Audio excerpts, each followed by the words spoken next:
a todas e a todos. Hoxe teremos a última conferencia coloquio destas 13 xornadas de información sociosanitaria de Outes. Será a conferencia número 104 nos 24 anos que levamos facendo estas charlas. Agradecer, como sempre, ao Concello de Outes, o Centro Social, o Centro de Saúde, a Disbismur, que é a Asociación de Discapacitados da Bisbarra de Muros, que nos dá a Ponte do Roso, que é o detalle que lle damos ao ponente ou á ponente sempre que temos unha charla deste tipo. Agradecer tamén a Xerencia de Xestión Integrada de Compostela, a Asociación Terra de Outes, como sempre a Vicente darlle as gracias, que nos está xa filmando, e así que acabe a conferencia, pois xa estaremos todos na nube coa conferencia de hoxe.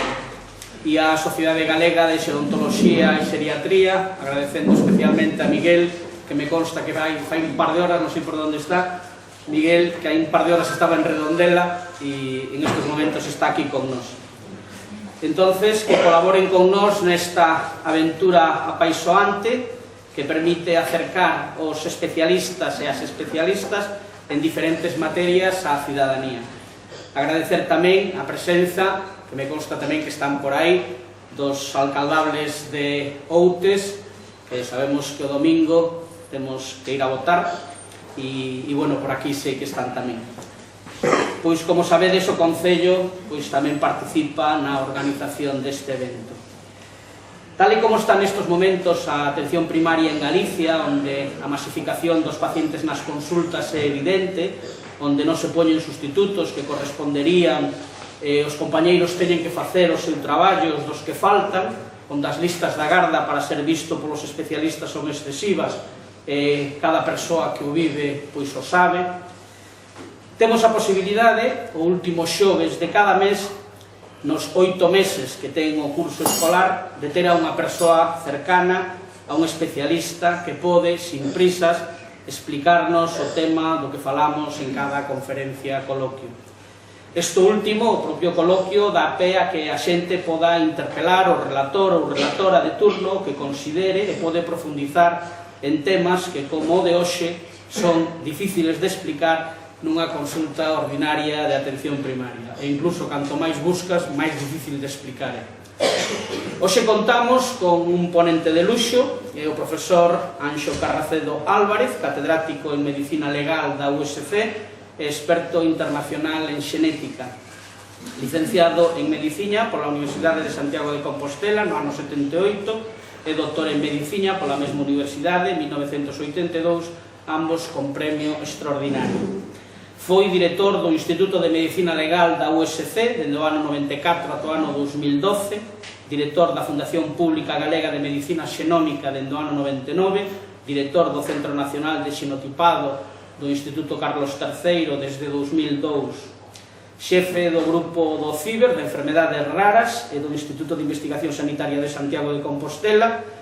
O grupo de Medicina Xenómica que coordina consta de 10 grupos de investigación, varias plataformas tecnolóxicas e alrededor de 100 persoas. Ten publicados, que eu sepa, 12 libros e máis de 600 artigos en revistas internacionais como Nature, Science, Nature Genetics, ademais das principais revistas de xenética médica, cancro e medicina forense. O grupo de Medicina Xenómica que dirixe é o primeiro a nivel mundial en citacións na área de medicina forense no último decenio, no ano 2001 ou 2011. Ele é o autor con máis artigos, máis citacións e maior índice H na área. As súas principais liñas de investigación actuais incluyen a xenética do cancro e das enfermedades psiquiátricas en idade infantil e a farmacoxenómica. Actualmente coordina a investigación coa labor docente. É profesor de Medicina Legal, Ética Médica e Biología Molecular na Facultade de Medicina e Odontoloxía da Universidade de Santiago. Foi escollido padriño das promocións 2000-2001 e 2011-2012 da licenciatura de Medicina pola súa grande proximidade ao alumnado. E tamén foi padriño dos 25 anos da miña licenciatura e da miña promoción. En setembro do ano 2015 recibiu o Premio Nacional de Xenética na súa modalidade aplicada e, entre outros, ten o Premio Rei Xaime I, a Medalla Castelao do ano 2006, a Medalla de Ouro de Galicia 2011, a Medalla de Laida, o Premio Fernández Latorre 2011, Premio Nacional de Xenética 2015, Premio Lois Peñanovo 2015, entre outros. E presentado o relator, falaremos de, que o que vai a falar el, medidas personalizadas dende a xenómica e as súas aplicacións. Sin eu facer spoiler do que el vai facer, por suposto, decirlles que a xenómica é un campo interdisciplinario de ciencia dentro do campo da bioloxía molecular. Un xenoma, para que nos vayamos entendendo e que lo explique mellor, é un conxunto completo de ADN, sabedes que está todo preparado aquí, el nos falará despois do que vai a facer, porque vai a ser, como el di, un experimento. Entón, falamos do ADN dentro dunha soa célula dun organismo e, como tal, a xenómica enfócase na estructura, función, evolución e mapeo dos xenomas. A xenómica ten como obxectivo a caracterización colectiva e a cuantificación dos xenes que dirixen a produción de proteínas coa axuda de enzimas e moléculas mensaxeiras.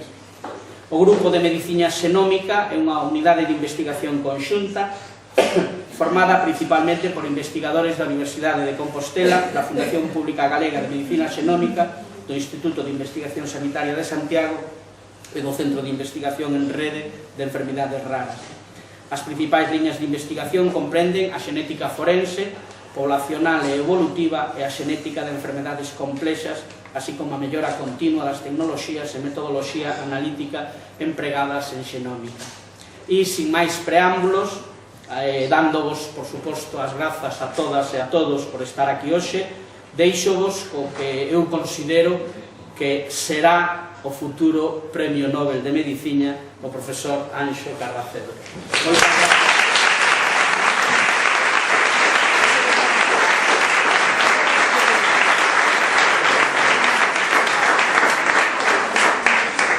A ver, que non sei onde poder. Bueno, pois, boas tardes a todos. Eu teño un problema. Xa me dixen o outro día. Son o único de Santa Comba que non berra. Entón, teño un problema na miña vida.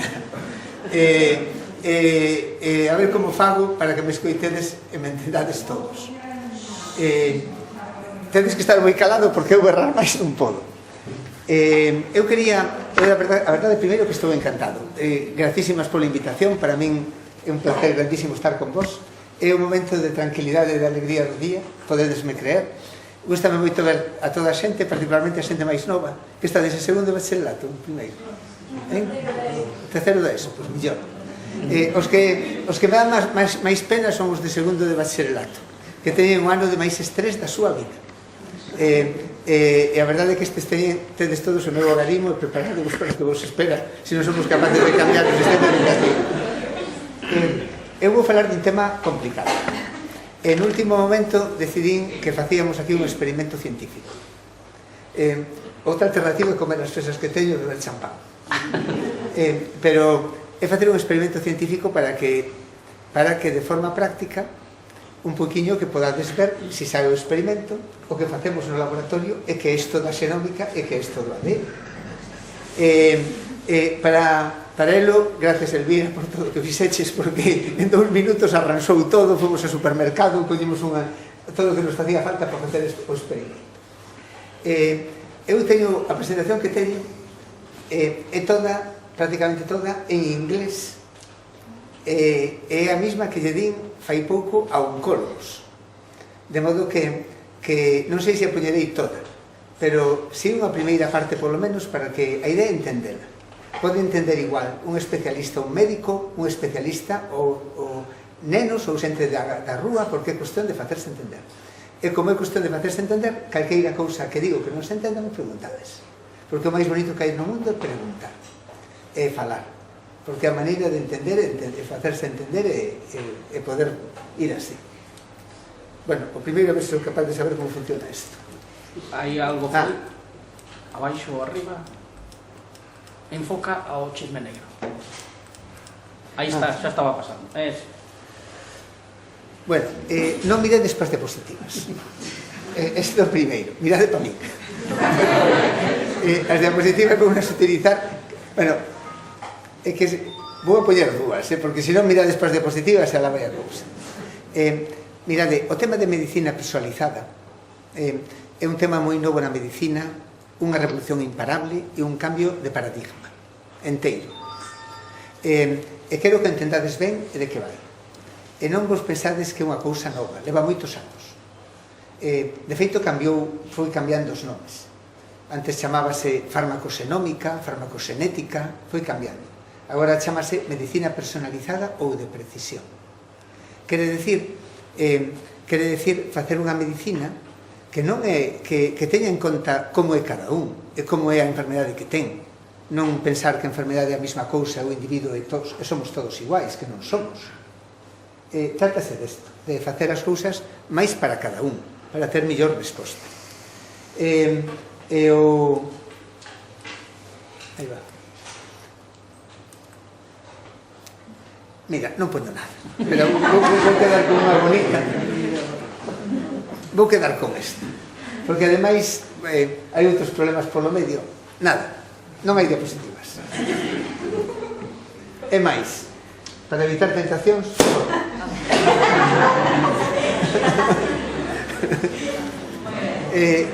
estoy de sorpresa en sorpresa.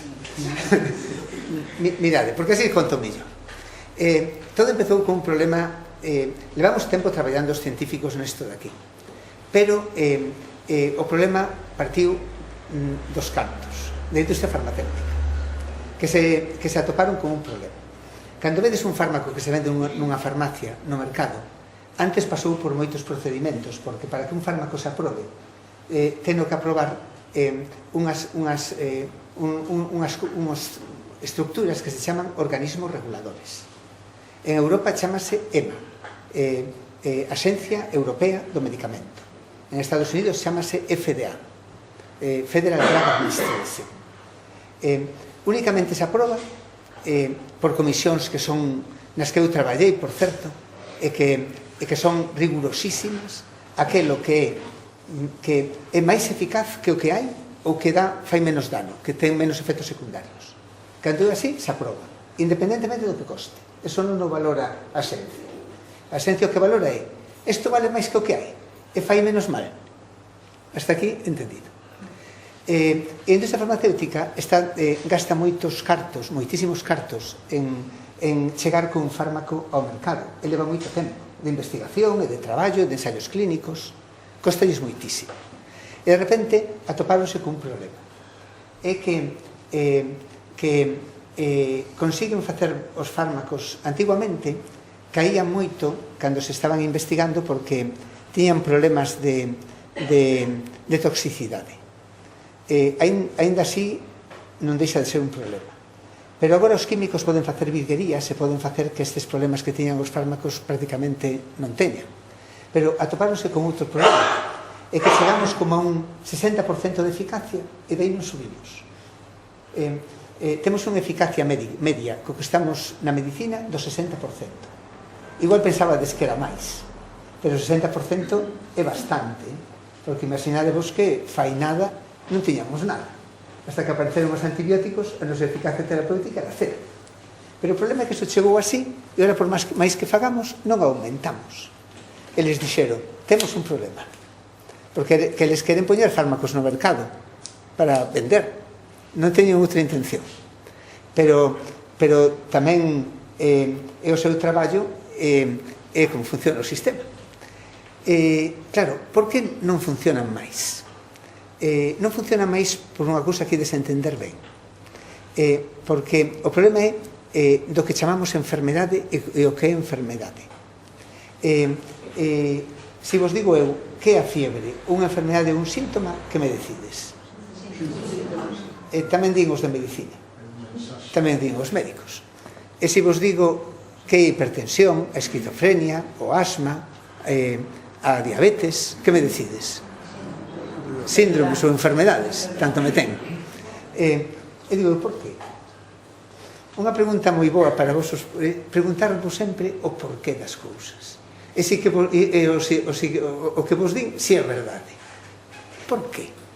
Unha fiebre é que te aumenta a temperatura, é que a hipertensión, que te aumenta a tensión, que unha diabetes, que te aumenta o azúcar, que é esquizofrenia, que alucinas un pouco, que é artrite. Artritis é, e os médicos decimos, calor, color e rubor non é asigaciño, non é articulación. Que este quente, que este hinchada, que este e tal. Non vedes que todo igual, son signos. Non son enfermedades, son síntomas e signos que chamamos como se foran enfermedades e mezclamos as dúas cousas. Eu tuve que pensar moito para darme conta de por que chamamos a unha fiebre síntoma. E chamamos síntoma porque moitas veces sabemos que a fiebre é un síntoma dunha infección. Pero unha fiebre pode producir moitas máis cousas. Un proceso inflamatorio, os esquizofrénicos teñen hipertermias marinas malísimas, unha cousa alérxica, un traumatismo pode darche fiebre. Pero ahora, imaginadevos que chamemos a fiebre enfermedade e tratemos todas as fiebres con un antibiótico. Nada máis que nunca consigues aumentar un 20% de eficacia, solamente para aquelas fiebres que lle vai ben ese antibiótico, porque é unha infección que lle vai ben ese antibiótico. E por moito que fagas e inventes, non eres capaz de aumentar eso. Está entendido? O que temos que facer é dividir o que chamamos síntomas polas súas causas ou causas tratables. Entendedes isto ben? Hasta aquí. Necesitamos dividir, porque non hai unha hipertensión, ni un Crohn, ni un cancro de mama, ni unha esquizofrenia. Hai moitas de cousas distintas. Temos que dividilas, porque esos non son máis que síntomas realmente. E temos o ben que entender e dividir as súas causas ou dividir a enfermedade en grupos tratables. Hasta aquí o primeiro. A primeira mensaxe entendida. E a segunda, non vos pensades que os medicamentos son inocuos, non fan mal ningún, fan algo de mal. Igual non sabedes que morre máis xente por efectos adversos directos de fármacos que por accidentes de tráfico. Claro, igual ten que pensar un en dicir, a partir de aquí, cando se toman é porque fan máis mal que ben, máis ben que mal, pero poden facer moito mal. Isto supón unha mortalidade importante e un gasto sanitario importante tamén. E non é únicamente cancro. É principalmente cancro porque os tratamentos en primeira liña do cancro normalmente intentan matar a todas as células que se dividen para intentar matar o cancro. Pero claro, pode matar de ti tamén. E son moi duras as quimios en primer ciclo. Desto falareivos despois. E por eso é unha cousa que tamén hai que mirar, e depende do individuo. Meu pai pode tomar un antiinflamatorio con chourizo, eu, se o cheiro, como non me tome o omeprazol, xa me pon mal o estómago. Por qué? Porque somos distintos, meu pai e máis eu. Somos distintos, e a xente somos distintas.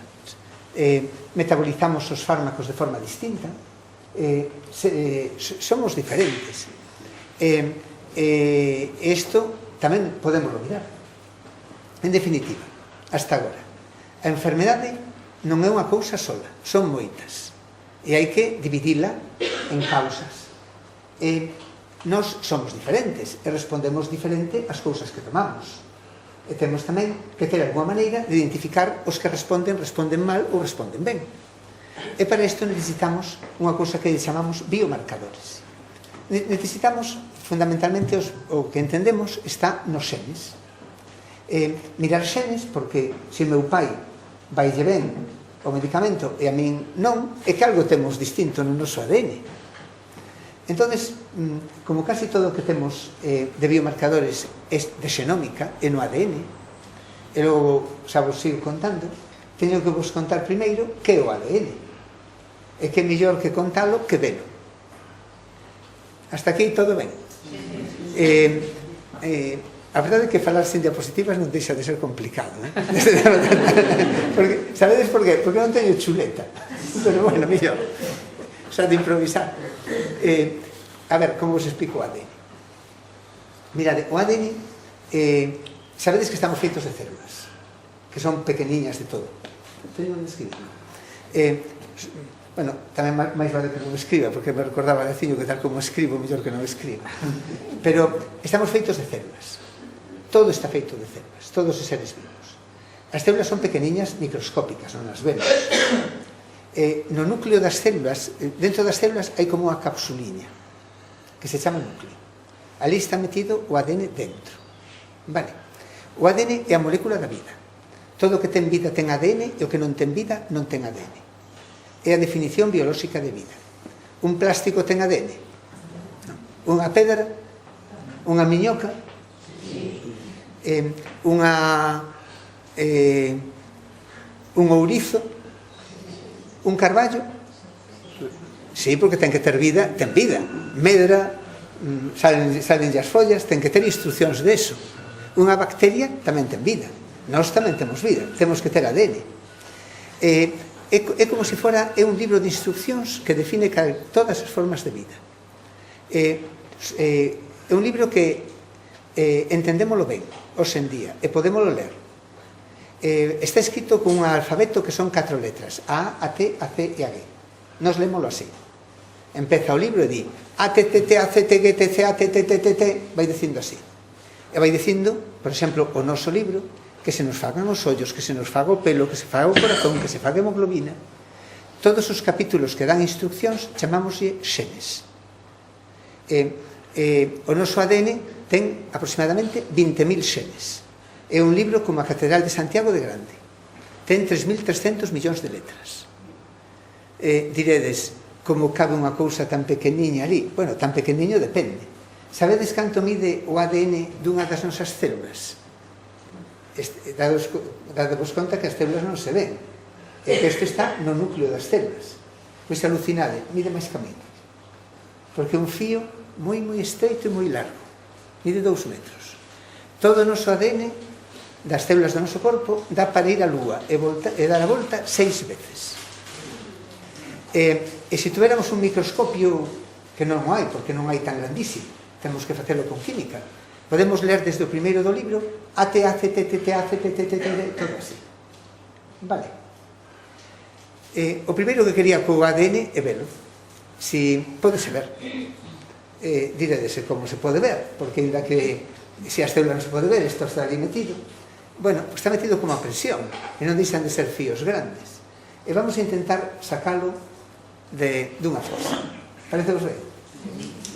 Logo podedes repetir o experimento de casa se non sabe, porque non sei, porque isto foi improvisado. Boteche unha man por aí? Queres? Bueno, sí, unha rapaza desta. Ou unha rapaza desta, sí, mellor. Que se motiva moito.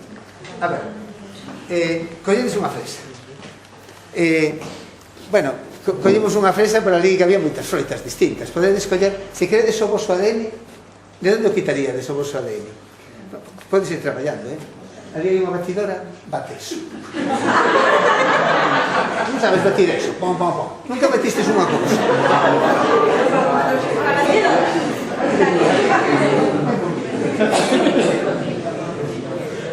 Isto non é normal.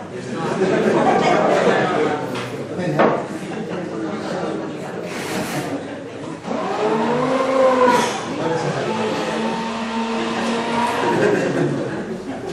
Tan difícil, non é? Bótalle... A ver, xa está. Sí, pon ali arriba, bueno, xa manchaste eso de arriba, pero igual. Bueno, moi ben. Claro, tens que seguir facendo experimentos, machacamos a fresa. Pode ser con kiwi, se queredes o voso ADN, pero voso, para poder decir, esto son eu. Aquí está todo meu. As miñas enfermedades, si igual vou ter cancro, si vou ter todo está escrito. Se queredes o voso, de onde sacaríades? A sangre ten, o que máis ten son glóbulos vermellos. Podedes creer que son as únicas células do mundo, do noso corpo, que non teñen ADN. As condenadas teñen. Pero bueno, os glóbulos blancos sí que teñen ADN, e que sí que se podía hacer, pero non vou a andir, bueno, están aquí a médicos abondos para sacar sangre, pero bueno, non vale a pena. Saliva é unha boita, pero tiñades que estar cuspindo medio día, porque fai falta medio vaso de saliva para sacar un novelillo decente. ou cuspir todos, pero son unha porcaria. Entonces, entre Elvira e eu decidimos en fresa. Pois colledes eso, agora colades. Bueno, isto de colar, como lle botamos tamén as follas. Por certo, as follas son verdes. Por que son verdes? Porque teñen clorofila. Teñen clorofila. E por que son de color fresas fresas? Porque teñen unha ADN que lle está... Porque teñen un pigmento, que son as carotinas para que os pasados podan velas, e así, por eso, que non sei que facer eu cas miñas fresas, porque non me duran unha ronda. Revesedes, chupades, isto é unha parte esencial do espectáculo.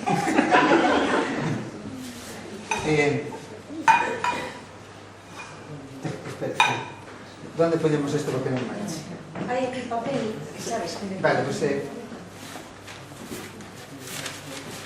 amiga, deixamos isto aquí. Vale. Bueno, isto, mirade, isto de color fresa, porque rompiste desas células da fresa e saliu ese pigmento. Pero o núcleo non. Os núcleos son moi pequeniños, están pegados un con outros. E tendes que despegalos primeiro para rompelos. Entendido? Porque están facendo grumiños. E para despegalos utilizamos, non sei como se chama as baixelas que temos. Vale, fai. Outro día na miña casa teño, outro día utilicei no con éxito, coral vajillas con aloe vera. Vale tamén. Vale tamén. Lle botades un xorriño. Esta vez remexe. Lle botamos un xorriño. Sabedes por que funcionan as baixelas? Un detergente. Tampouco se enseña aos pobres dos rapaces. Sabedes por qué? Por que funcionan? Por que lavan? Non é unha pregunta interesante. A quen se lle tuvo que ocurrir que lavaran. Sabedes por qué? Porque separan cada molécula da porquería que está pegada con outras moléculas máis pequeniñas. Rompen a tensión que lles fai estar pegadas. Quedan separadas. E a auga as limpa xa porque xa están despegadas. Aquí conseguimos que todo o que este facendo grumiños, os núcleos que están todos pegados con outras cousas tamén, queden todos xa separados para poderlo romper. Hasta aquí tamén entendido. Xa está, como te sabes? Diana fixe un traballo estupendo porque estuvo represando durante un rato. O seguinte é romper as capsuliñas onde está o ADN para que quede liberado. No laboratorio utilizamos proteínas AK. Tendes proteínas AK na casa? Non. Pero estou seguro que en casa do 100% des que son aboas, 70% des que son nais, e só ocurre en Galicia, hai unha lata de piña. Hai unha lata de melocotón en almíbar e outra de piña no seu sumo. Casi seguro que caducadas. Ou a punto... Non. Cando lle pregunto a miña nai, nos a casa tamén, temos sempre. Pregunto, e para que están? A resposta é sempre igual, por si cal. Non me digades que non é tal cual. Como improvisamos. A ver, hay que seguir eso. Compramos unha lata de piña, non vale piña na almíbar, ten que ser piña no seu sugo. Almíbar é azúcar.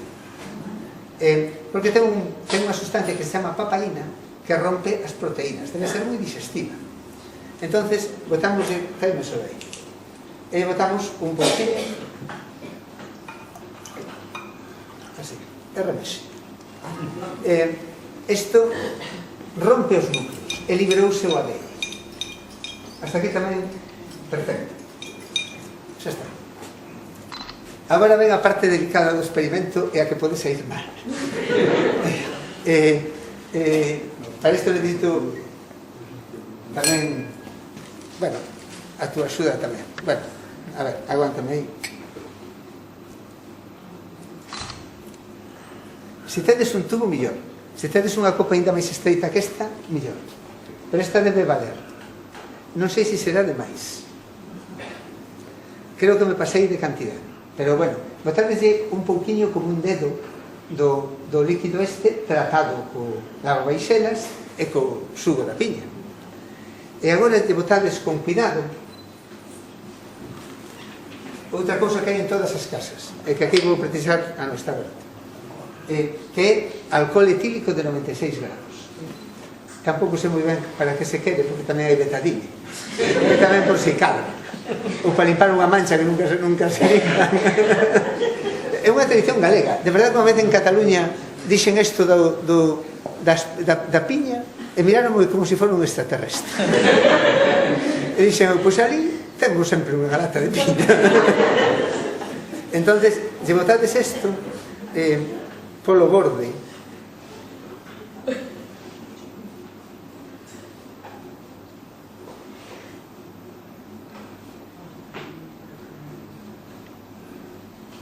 é complicado.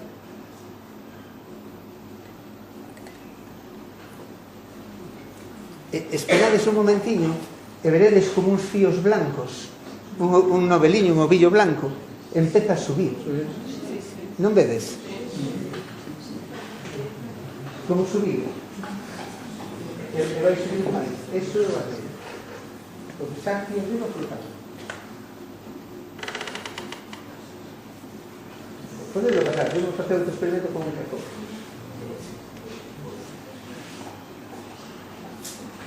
É que ten que subir máis. A ver, con esta. A ver.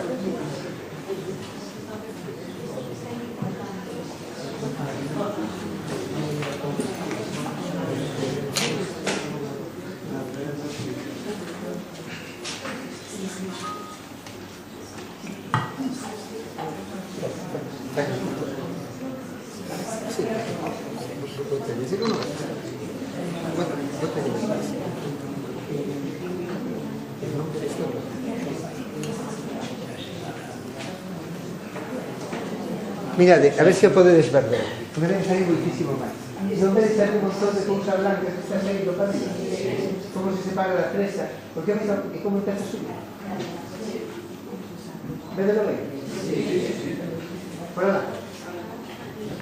En velocidade de cantidade é impresionante de así. Que está todo subindo para arriba. Non vedes?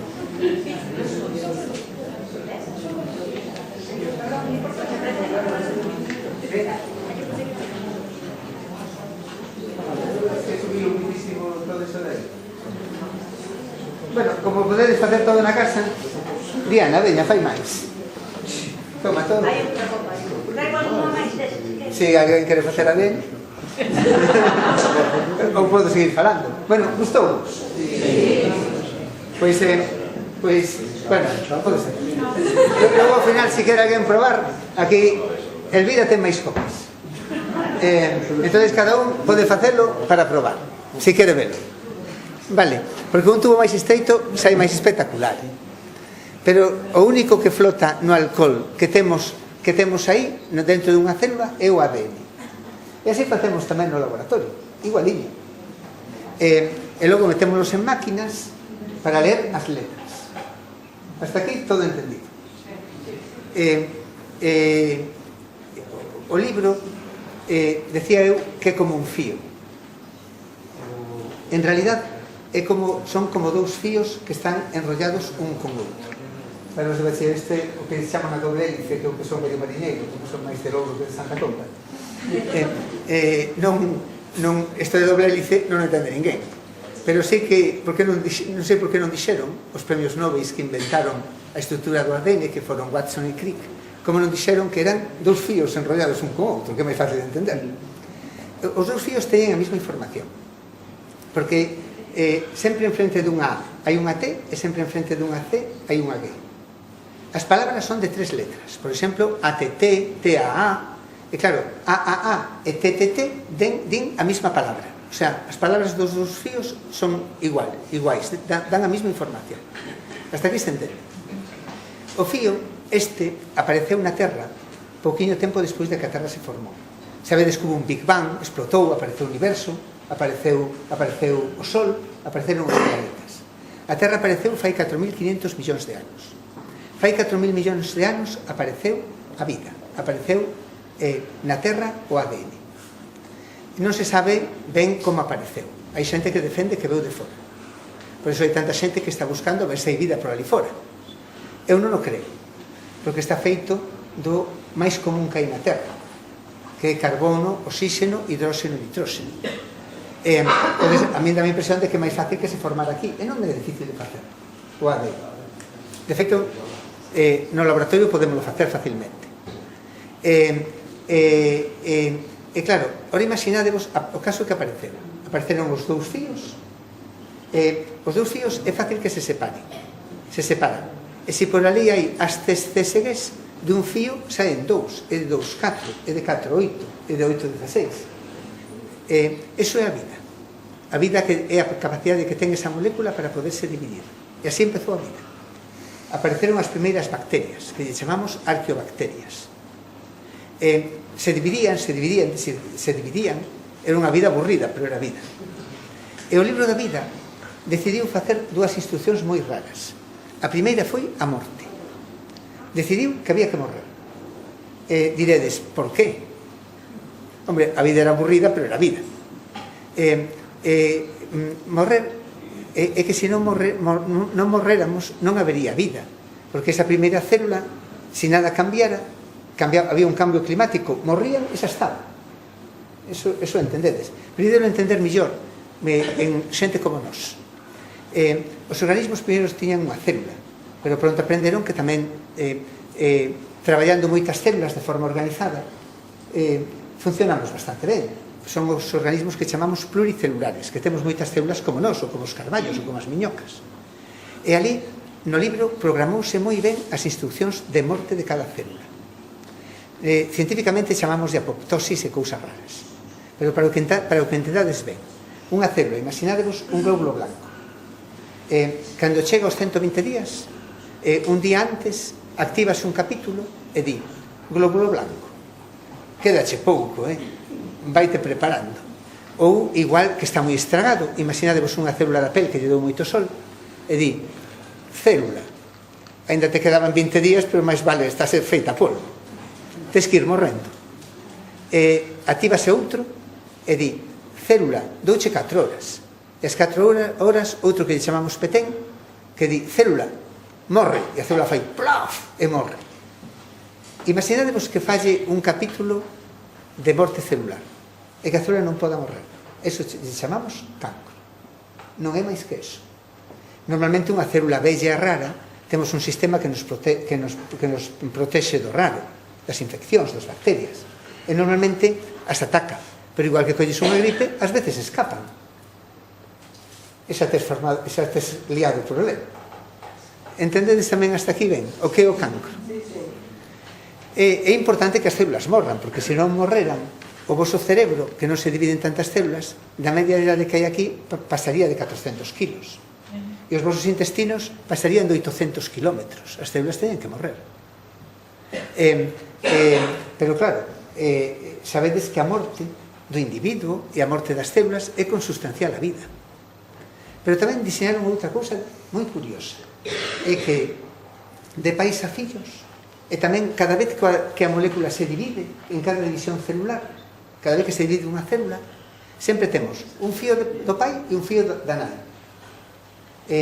A célula se divide, os dous fíos se dividen para formar outras células. Sempre a mitade dun fío, a mitade de outra, mais sempre algo novo, chamamos de mutación. Por que hai que ter algo novo? Para ser distintos.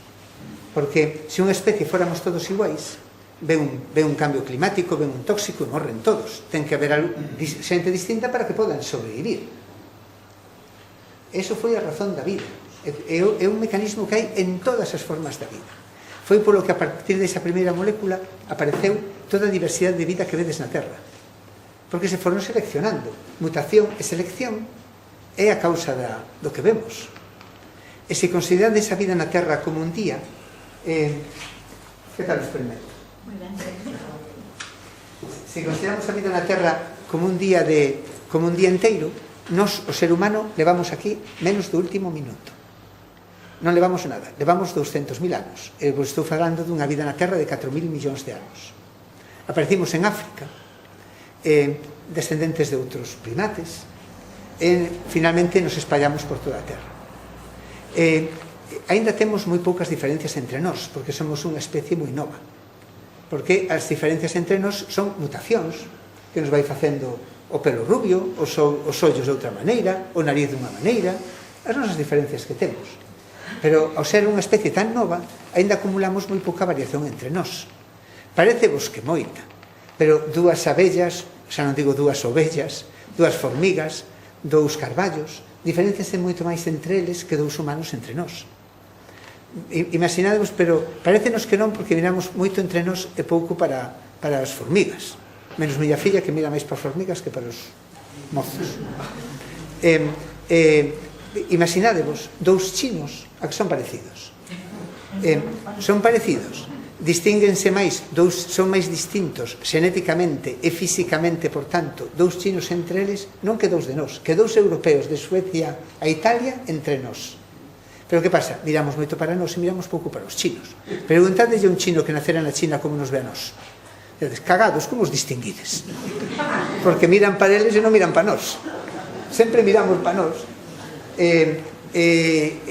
Claro, acumulamos moi poucas diferencias no noso ADN. O noso libro, que xa vos digo que é como a Catedral de Santiago, son 3.300 millóns de letras, e recordade, 20.000 xenes, 20.000 instruccións, é 99,9% idéntico.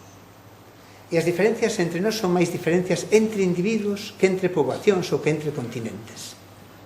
O 85% das diferencias que temos son entre nós, independentemente de que sean africanos ou asiáticos ou nós.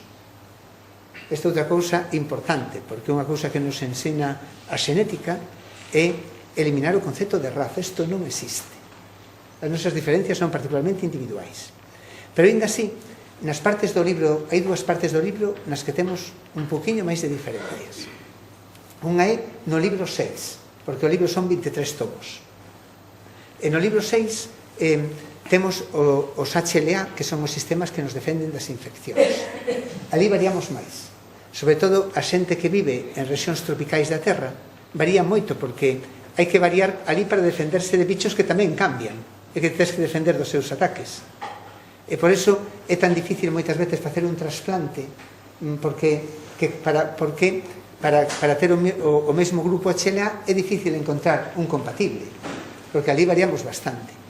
E noutra cousa que variamos bastante, sabedes cal é?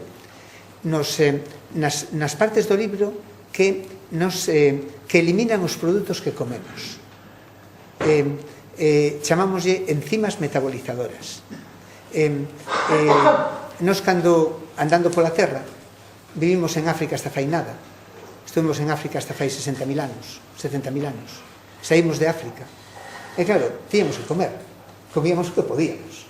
E moitas veces moitos morrían do que comían. Ali tamén acumulamos variación porque non tuvemos outro remedio. Estas enzimas son as que metabolizan tamén os fármacos que tomamos. E ali temos moita variación. Hai para algúns fármacos xente que son metabolizadores rápidos, que significa que se toman o fármaco, as dosis que ven no prospecto é como se tomaran agua destilada. Como non lle triplique esa dosis, non lle vai facer efecto. Hai metabolizadores lentos, que son aqueles que o fármaco tarda tempo en ser eliminado, e failles moito efecto, pero tamén lles fai efectos secundarios. E aí que son normales. Isto para moitos fármacos e moitos enzimas distintos. Entendedes tamén hasta aquí? E aquí tamén con algunhas diferencias de poboacións. Por exemplo, a xente do Golfo, dos países do Golfo e os mozabitas do norte de África teñen un 50% de metabolizadores rápidos para un enzima destes que metaboliza prácticamente todo o que empleamos en psiquiatría. O 50%, O 50% se toman o fármaco non lles vai facer efecto. Aquí en cambio temos para este enzima que vos digo que se chama CYP2D6, que metaboliza a mitad das cousas que empleamos en psiquiatría, temos un 15% máis ou menos de metabolizadores lentos, que vamos a ter efecto, pero vamos a ter moitos efectos secundarios. Entendedes? Esta é unha das cousas que vos quería contar. E agora sigo ca historia. Estou botando de menos as diapositivas, non pensedes? Pero vais entendendo todo ben? Sí. De verdade? Sí. Bueno, canto tempo teño? Porque acaso, a paso que vou... O que queras. No. 20 minutos. Vale. No, é que creo que fagades preguntas. Sí, despois. Porque isto é casi o máis importante. Vou intentar ir un poquinho máis rápido. Hasta aquí. A enfermedade é unha cousa sola ou son moitas? Son moitas. E temos que buscar cousas para dividilas. Conforme para buscar os fármacos eficaces para cada subgrupo. O segundo, respondemos igual aos fármacos? Non, porque somos distintos, sobre todo nestes enzimas metabolizadores de fármacos. Hasta aquí todo entendido. O libro de ADN, un señor moi sabio, que se chama Fred Sanger, que para min foi como Einstein, pero do que non se fala tanto como Einstein, descubriu como ler as letras do libro.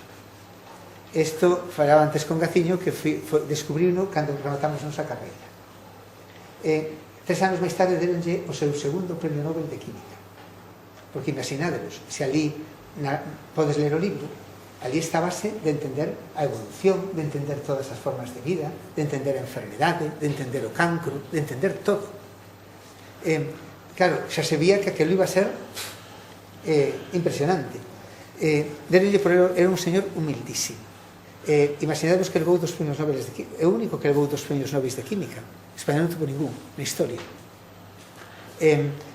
Morreu fai 2 anos, deu moita pena. A técnica que ele descubriu aínda se sigue utilizando tal cual a descubriu, e foi no 77. Bueno, o caso é que daquela todos os investigadores pouco despois, cando se empezou a poder automatizar o procedimento, se lanzou un proxecto que os rapaces de... Cando vedes isto? En cuarto da ESO, me parece, sí. Vos acordades do proxecto Xenoma Humano? Sí. Un pouquinho. Decide que sí para que eu quede ben polo menos. Sí. Se non estades quedando... sodes de terceiro, entonces nada. Que hai de cuarto? Sí que recordar os proxectos Xenoma Humano, non?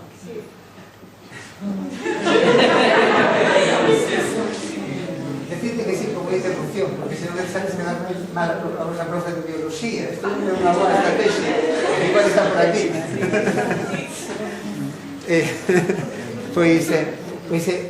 Moitos científicos do mundo, de países desenvolvidos, miles, entre eles non España, que non participou no proxecto, puseronse de acordo para secuenciar, para ler o libro inteiro. Tardaron 12 anos, de 1990 a 2002. Pero aquilo revolucionou completamente o entendimento da medicina e o entendimento das enfermedades e todo. A medicina forense, sabedes que utilizamos o ADN, estamos falando del todo o día, é que non hai día que non se di, leva o seu ADN, como ADN como indicativo de identidade, de que eres, do teu. Entendimos moito mellor a historia, toda a evolución, todo. A biotecnoloxía non vos podedes imaginar. Cambiou o mundo inteiro. E a medicina por completo, de arriba para baixo. Claro, foi algo importantísimo na historia da humanidade. O proxecto rematou no ano 2002. Tardamos 12 anos, costou miles de millóns de euros. Agora houve unha revolución tecnolóxica da man da física de semiconductores e apoiada no desenvolvemento da informática, de modo que libros enteiros nosos no noso laboratorio podemos hacer 10 ao día ou máis. 10 ao día, o que costou miles de millóns de euros costa 700 euros. Claro, en laboratorios como o noso, nada máis que en letras saen de ali 3 terabytes, que é unha cousa que non cabe neste ordenador, ao día. Temos que ter superordenadores. E hai unha nova especialidade que se chama bioinformática que permite analizar esa información. Porque moitas veces o que tratamos de atopar cando un ten unha enfermedade, que letra está mal? Imaginadvos unha cegueira que aparece nun adulto, que hai moita xenética. Que xen está mal? Que letra lle fallou para que teña isto? Un cancro, que xa vos digo que son mutacións en xenes de morte celular, que lle mutou para poder entenderlo e tratarlo mellor. Temos que ler todas as letras e atopar que letra está mal. Isto é un traballo complicado, que precisas de superordenadores e moita especialidade e moita especialización. Isto facémolo todos os días. Nos de noso centro sale un cable de fibra óptica que vai ao Centro de Supercomputación de Galicia, porque senón non teríamos onde meter información. E ali os nosos bioinformáticos consiguen ver que letras son distintas daquel que padece un problema. Esta é unha maneira de ver. O proxecto Xenoma Humano permitiunos, para empezar, entender a enfermedade xenética.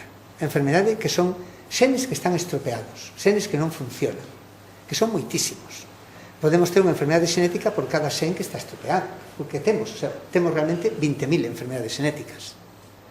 Son raras cada unha, pero todas xuntas que non a ten algunha, porque de cando en vez temos mutacións que son aleatorias. De pais a fillo sempre parece algunha cousa nova, para ben ou para mal. Normalmente a mutación non é para nada. Ás veces cambia a letra e non cambia a palabra, ou cambia a letra é unha pijada, que se tens o nariz así, ou a boca así, ou o fígado un poquinho máis grande. É variación neutral. Outras veces é positiva. Imaginádevos que foi un cambio de letra, a letra que nos permitiu falar antes dos primates, que é unha mutación nun xen que se chama FOXP2, que nos pediu articular. Antes non podíamos falar. Ou non fai nada, fai 50.000 anos, nada máis, a letra que nos permitiu ter a pel blanca. Isto en Siberia, ou aquí, é unha ventaxa, porque pode sintetizar mellor vitamina D. Ollo, en África xa houbera habido esa mutación moitas veces, pero ali é unha enfermedade, porque ali ter a pel blanca queimaste. Outra mensaxe, a enfermedade é relativa ao ambiente. O que pode ser malo nun sitio pode ser bo no outro, ou pode comportar unha ventaxa. Hasta aquí tamén entendido todo iso. Podemos empezar a diagnosticar todas as enfermedades xenéticas e estratificar, empezar a dividir enfermedade común moi xenética. Vou vos poñer un exemplo, o autismo. O autismo é un problema moi grave hoxe en día, que hai unha auténtica epidemia. Non entendemos a causa. Seguramente porque se diagnostica máis, pero pode haber tamén outras causas. Neste momento, en España, a frecuencia de incidencia de autismo é de 1 en 150. En Estados Unidos xa é 1 de 30. Fai 10 anos era 1 en 5.000. É un problema de neurodesenvolvimento e ten moita comorbilidade. A xente que ten TEA non son todos autistas de alto funcionamento, que son xenios que están en como se chama esa serie dos científicos? Sí, de Big Bang. A maior parte da xente que ten autismo teñen discapacidade intelectual, teñen problemas psiquiátricos, teñen epilepsia, teñen outras cousas. O autismo como enfermedade non é nada máis que clasificacións artificiais que facemos por síntomas, e que van cambiando. Chamamos de autistas aqueles que teñen dificultades, predominantemente o seu maior problema é a dificultade de relación social. Pero son moitas cousas, como todo. É moi xenético, moito. Hoxe en día, no 30% dos casos de autismo, podemos saber cal é o xen responsable. Isto para que vale? Para consello xenético das familias, por se queren ter outro fillo. Vale para predecir comorbilidades e adiantarse a elas, para dicir, mira, vai ter epilepsia e vai ir ben este tratamento, pero tens que estar cuidado, ou pode ter unha arritmia, igual hai que implantarlle un desfibrilador, porque senón pode morrer, entendedes? Ou vai ir ben, vai ser ter unha capacidade musical boísima, pero vai falar fatal. Non insistas, igual mándalle tocar o violín, ou entendedes, podes estimulalo por aquilo que lle vai ben. Esta é unha maneira de estratificar a enfermedade. A enfermedade xenética, os obxectivos, e cada vez hai máis tratamentos para cada unha das enfermedades xenéticas, da man, sobre todo, do que chamamos terapia xénica e celular. Neste momento hai tratamento para 1 centenar. De aquí ao 2027 va haber tratamento para 1.500 enfermedades raras, das cuales a mitad delas van a ser para trastornos de neurodesenvolvimento. Está ligado todo a unha técnica que foi descoberta primeiro inicialmente por un español que sí que lle poden dar o Nobel, que se chama Mójica, que foi o primeiro que pensou en como editar edición xenética. Pode escoller a frase que está mal e cambiarlle a letra que está mal, ou a palabra que está mal. Imaginadevos, sabedes que son palabras de 3 letras. Por exemplo, con ese sol hai máis luz. Bueno, esa instrucción parva, pero é como que se faga hemoglobina. E que cambie unha O por unha A. Con esa sal hai máis luz é outra cousa. ti podes escoller con esa técnica que se chama CRISPR, cambiar a O, a A por a O, e poner a B. Claro, é unha cousa espectacular. El non se deu conta do que fixera, por eso igual non lle dan. Ou igual sí. E publicou, fixo en miñocas. Pero unha francesa e unha alemana colleron unha idea e dixeron, isto é revolucionario, podes arreglar moitas cousas. Isto abre moitísimas posibilidades, tamén posibilidades de facer tolerías. Un chino fai pouco editou o xenoma convenceu a uns pais para quitarlles a unhas por fecundación in vitro que salironlle semelgas, pero teñen outros embarazos en marcha, que lle quitaron un xen a donde se une o virus do SIDA para que non tuveran SIDA. Tamén con outra excusa, que van a ser máis listas. Pero iso é facer euxenesia, é facer transxénicos humanos, que para min é un disparate tremendo, porque empezas ali onde acabas. Os baixos xa somos os seguintes que alabamos. Igual os de Santa Copa. Somos da montaña. Os da montaña. Entonces, isto dame moito medo. Bueno, isto foi unha cousa que é moi importante, que sabedes que é unha maneira de facer medicina personalizada. Pero a enfermedade común é moito máis complicada. Estou falando de enfermedades xenéticas, pero a asma, a hipertensión, o Crohn, a esquizofrenia non son tan xenéticas. Hai xenes, ambientes, son moitos xenes, non nos podes atopar así. Como facemos? E tamén a resposta a fármacos. Facemos de outra maneira. Non lemos o libro inteiro. Collemos, por exemplo, 1000 esquizofrénicos e 1000 que non teñen esquizofrenia, 1000 Crohn, 1000 que non teñen Crohn, 1000 que teñen Alzheimer, 1000 que non teñen, ou 500 que responden ben ao medicamento, 500 que lles vai fatal. En eles analizamos, en vez de todo o libro, que ainda é caro, unha letra por cada folla do libro, 1 millón ou 2 millóns de letras. Claro, se collo 1000 con Alzheimer, neste momento estamos facendo un estudio para un consorcio de investigación que son 10.000 con Alzheimer e 10.000 sin Alzheimer, precisamente, son 20.000. Se teño que analizar 1 millón de letras en cada un, por cada folla, teño que analizar 20.000 millóns de letras, que é unha disparate. Isto facémolo en centros con moitos robots e moitas máquinas. En España temos un, igual que ten outro Alemania, outro Reino Unido, 7 Estados Unidos, 10 ou así China, 3 ou así Xapón, que se chama Centro Nacional de Xenotipado, que de iso é. Temos un laboratorio en Madrid e outro laboratorio aquí. Traballamos para todos os investigadores españois que queren facer estes estudios masivos. E que facemos? Comparamos e miramos que letras son distintas, eso quere decir as follas que son distintas entre os que teñen Alzheimer e os que non. Por lo menos hai 50 follas distintas. Eso te permite distinguir o Alzheimer en 50 grupos distintos, cada un que terá o seu tratamento. Entendedes? E tamén poder predecir o Alzheimer. Pero desto podemos falar logo máis adiante. Pois isto é o que facemos. E tamén resposta a fármacos. Mira, de fai pouco fixemos un traballo moi... Bueno, desto, por exemplo, un traballo moi bonito que fixemos foi de esquizofrenia, que é o noso traballo de máis impacto, de máis importante. Comparamos, non sei cantos, non sei se foron 30.000 esquizofrénicos e 30.000 que non, nun consorcio que estaba Dinamarca, aquí, Islandia. Analizamos todas estas letras e atopamos 15 páxinas diferentes. E sabedes que páxinas eran esas? Casi todas tiñan que ver coa inmunidade.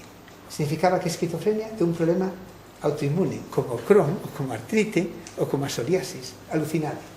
E se hai tratamentos regulando a inmunidade en esquizofrenia, un antiinflamatorio pode ir moi ben. En fases moi avanzadas, é un cambio radical do concepto do que pensamos. Outra maneira é, un que fixemos tamén moi importante foi, a xente que lle trataban cancro de próstata, cando te dan a radiación, curas moitos, pero hai outros que curan do cancro e morren da radioterapia. Se chama toxicidade inducida pola radioterapia. Entón, escollimos os que morreron e os que lles iba ben. E comparamos, e atopamos unhas letras nun xen que se chama TANC1 que permite predecir a resposta á radioterapia. Aos que teñen unha letra determinada non se lle pode dar, porque vai ir mal, igual morren. Entendedes? E así se fixo con todo. En este momento aproximadamente nun tercio dos fármacos que temos, antes de dalos, ven na ficha técnica. Antes de dar isto é obligatorio ou convén facerlle este análisis xenético. Desgraciadamente non se utiliza todo o potencial que neste momento ten a farmacoxenética por descoñecemento dos profesionais, porque é un cambio que ven moi rápido e non saben utilizar as ferramentas para mirarlo. É facilísimo, aprendedes todos en 5 minutos. Hai unha página web que se chama PHRN-HKB e te metes ali o fármaco e dixe obligatorio, tal, hai que facelo e tal, e ven a ficha técnica. A maior parte son para o cancro, pero non só para o cancro, para moito se pode facer. Para o cancro é o máis utilizado, porque xa hai moitos medicamentos que as casas comerciales encargáronse da promoción do medicamento ligado ao sen, a analizar o sen, para venderlo. E porque senón tampouco o admitían nas agencias que regulan os medicamentos.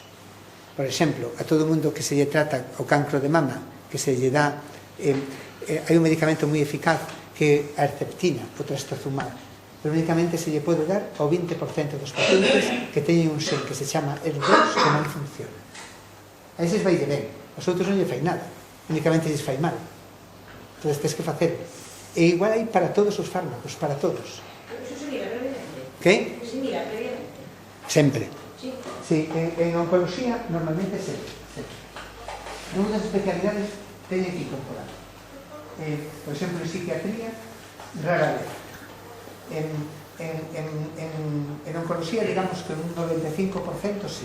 Quedeis un 5% de algúns quimioterápicos clásicos que, por exemplo, en primer ciclo de cancro colorectal, aquí dase sempre unha cousa que se chama Folfox ou Folfiri, que son 3 quimioterápicos, ciclofluoracilo, oxinapretino e irinotecan. Hai 2 que son obligatorios que se utilizan pouco, e que de utilizados podes prevenir problemas. Aquí mándanos probas Ourense. Ourense, por eso, salva vidas todos os meses. ¿Y en nuestra frecuencia? Non, ¿Por qué? porque igual non están enterados. Que falen con Ourense. Eu predicar máis porque predico non todo. Claro, unha utilización racional da farmacoxenética permitiría máis. Tamén eu dirixo unha estrutura do Sergas, que é a Fundación de Medicina Xenómica, que está centralizada toda a xenómica de Galicia.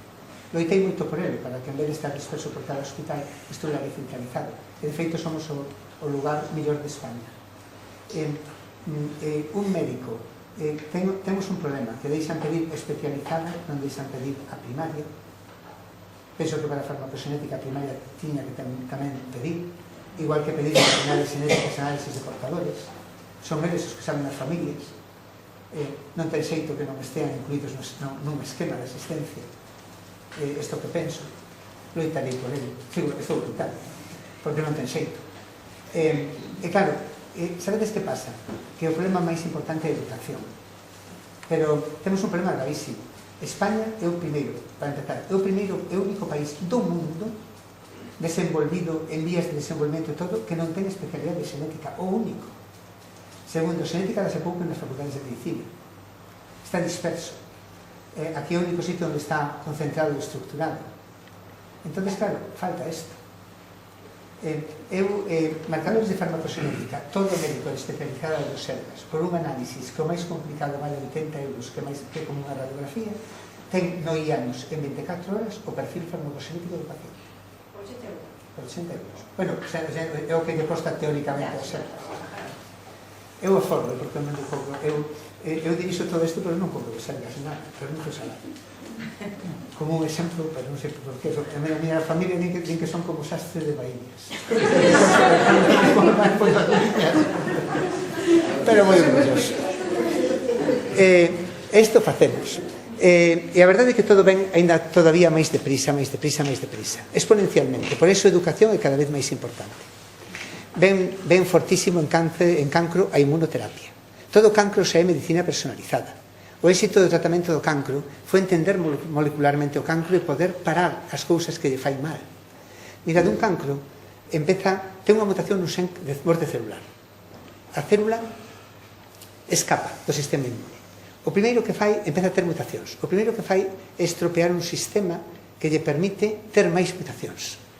O que se chaman xenes reparadores. Empeza a ter máis mutacións. Claro, unhas células morren, matas o sistema inmune, outras aprenden a escapar. Empezan a ter mutacións e escapar como fixo a naturaleza toda a vida. A vida no mundo, toda a vida no mundo é igual. Todo. Desde as plantas, as células do cancro, nós, todo igual. Elas escapan e van acumulando mutacións que lles permiten escapar, porque queren vivir. Deixan de estar pegadas, porque así poden escapar. Aprenden a meterse por entre os vasos. Aprenden a mandar factores para que medren vasos. E claro, teñen esas mutacións, pero ti podes estudiar as mutacións que teñen e logo con anticorpos parar cada problema. Por iso que o targeted therapy, a terapia dirixida no cancro, foi o gran invento tremendo da supervivencia no cancro. Imaginadvos que leucemias, que ademais hai fármacos moitas veces específicos, cando nos estudiábamos morrían todos a xente, viven 90%. Cancro de mama pasou dun 20% a casi un 80%. Cancro de colon, igual. Cancros malísimos como pulmón, tamén con terapia personalizada dirixida, a mitad deles poden vivir. Quedan cancros malos, páncreas, cabeza e pescozo, o cancro oral, moi ligado a papilomavirus. Pero claro, hai que investigar máis, entenderlos mellor. Pero ven uns avances de inmunoterapia que son espectaculares, o que se chaman CAR-T, que son coller. É facilísimo de entender, que foi o premio Nobel deste ano de medicina, do ano pasado. Este ano que aseguro que yo dan o do CRISPR, de edición xénica, que colles os teus glóbulos blancos, entonces metelles metelles un xen que se chama CAR-T, que se une ás células que permite identificar as células cancerosas. Cultivas eses glóbulos blancos e os podes a meter, son os teus glóbulos blancos, pero xa listos para atacar as células cancerosas porque as recoñecen especificamente, entonces atacan as e destruyenas. Eso foi un invento espectacular que está revolucionando todo o que de momento oncohematoloxía, cancros como tipo leucemia, linfoma, pero vai a ser tamén unha cousa importantísima en tumores sólidos. En outras áreas avanzase un poquinho máis a modo, porque o cancro podémoslo ler as letras mellor, e outro ás veces é un poquinho máis complicado, pero todo vai nesta dirección. Todavía máis, hai un proxecto europeo que eu represento a España, que me dá moito traballo, porque teño que ir cada 15 días a Bruselas, a parte dos meus traballos, que se chama o proxecto de 1 millón de xenomas, que é unha iniciativa que firmou España, que é coller, analizar, como o proxecto Xenoma Humano, que se analizou analizar 1 millón de persoas ligadas á historia clínica, para entender todo o que lles vai ben, mal, permitiránnos entender moitísimo mellor a enfermedade e a resposta a fármacos. Isto vai ir de unha maneira exponencial e imparable. Por iso cada vez é máis importante entenderlo e que os médicos aprendan a utilizarlo e nos mellorar os sistemas para facerlo máis eficaz e que os médicos podan ter unha resposta. Isto é o que facemos. Xa rematei. Foi aburrido? Non.